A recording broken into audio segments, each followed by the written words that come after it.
ആലപ്പുഴ കരുവാറ്റയിലെ വയോധികന്റെ കൊലപാതകം 13-കാരിയുടെ ക്വട്ടേഷനെന്ന് പോലീസ്.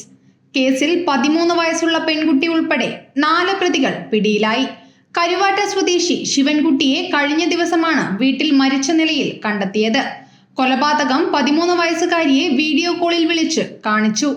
ശനിയാഴ്ച രാത്രിയോടുകൂടിയാണ് 74-കാരനായ ശിവൻകുട്ടിയെ വീട്ടിൽ മരിച്ച നിലയിൽ കണ്ടെത്തിയത്.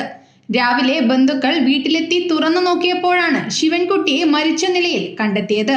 കൈയും കാലും കെട്ടിയിട്ട നിലയിലും കഴുത്തിലും തുണി കെട്ടിയ ശേഷം കൊലപ്പെടുത്തിയ നിലയിൽ കണ്ടെത്തിയിരുന്നു. ബെഡ്റൂമിലും ഹാളിലും മുളകുപൊടിയും വിതറിയിട്ടുണ്ടായിരുന്നു. തുടർന്ന് നടത്തിയ അന്വേഷണമാണ് 13-കാരിയിലെത്തിയത്. 13-കാരി കൊല്ലപ്പെട്ട ശിവൻകുട്ടിയുടെ ബന്ധുവാണ്. സ്വർണ്ണാഭരണങ്ങൾ കവർച്ച ചെയ്യാനായി 13-കാരി 3 സുഹൃത്തുക്കളെയാണ് ഏർപ്പാടാക്കിയിരുന്നത്. കൊല്ലം സ്വദേശികളായ 3 പേരാണ് പിടിയിലായിരിക്കുന്നത്. ഇവർ 18 വയസ്സിന് താഴെയുള്ളവരാണ്.